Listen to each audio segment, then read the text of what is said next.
Сәлем. Видеоны бастамас бұрын, алдымен баршаңызға COVID-19 тарау кезінде қауіпсіздік пен денсаулық тілейміз. Ал біз сіздер үшін бірнеше бейнероликтерде дайындап қойдық. Жігеріңізді мұқалтпаңыз.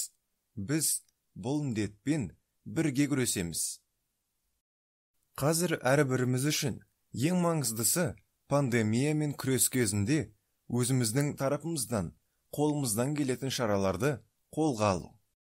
Мұнда сіз бетпе-бет келе алатын 5 негізгі мәселелермен, әсіресе осындай қиын уақытта оларды еңсерудің және санаңызды басқа арнаға бұрудың жолдары жайлы ақпарат аласыз.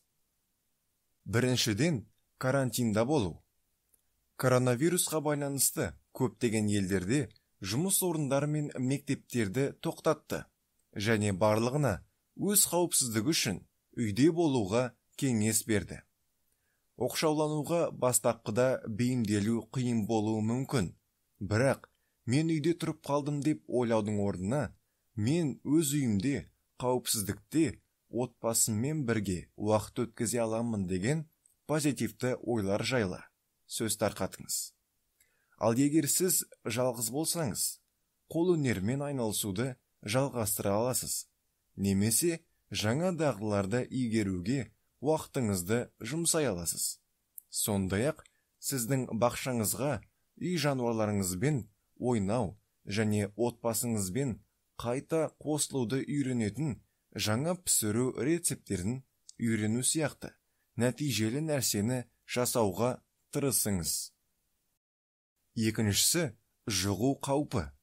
Коронавирус өте жұқпалы болуы мүмкін, бірақ вируспен күресу үшін өзіңізді қауіпсіз сезіну үшін көп нәрсе істеуге болады. Сіз жиі ауырамын деп ойлайсыз ба? Мазасызданасыз ба? Егер солай болса, ойыңызды мен қолымнан келгеннің бәрін жасаймын деп өзгертуге тырысыңыз. Қолыңызды жуып, жиі су ішіңіз, ара қашықтықты сақтаңыз және сыртқа шығу қажеттілігі туындаған кезде бетперде тағыңыз. Үшіншіден, барлығын жинақтау және дүрбелеңде сатып алу. Жұртшылық жаппай сатылым жасауға қарсы тұрғанымен, толық оқшаулану қаупі көптеген адамдарды күнделікті қажеттіліктерін сатып алуға мәжбүрлейді. Егер сіз оқшауланған кезде үйде босаңсып қаламын деп мазасыздансаңыз, ойыңызды басқа бағытқа бұрыңыз. Мен өзіме саналы түрде айтқанды қолданамын деп көзқарасты ұстаныңыз. Өйткені сізде қазірдің өзінде бар қажеттілік сақталған. Кең таралған дүрбелеңге бой алдырмаңыз және тыныштық пен сабырлық сақтаңыз. Қажеттіліктен артық сатып алмаңыз. Заттар барлығына да жетеді. Төртіншісі, орталықтардың жабылуы. Індет кенеттен кең таралғандықтан, адамдарды үйде отыруға ынталандыру мақсатында бизнес орталықтар жабылды. Қазірдің өзінде мейрамханалар, барлар, қонақ үйлер және басқа да қоғамдық орындар жабылған болатын. Тіпті әлемдегі көптеген ірі әуежайлар бірқатар рейстерге шектеулер енгізіп жабылды. Алайда қобалжудың қажеті жоқ. Есіңізде болсын, барлық маңызды орындар әлі де ашық. Ауруханалар, дәріханалар, дүкендер осы қиын кезеңде бізге көмектесу үшін жұмысын жалғастырады.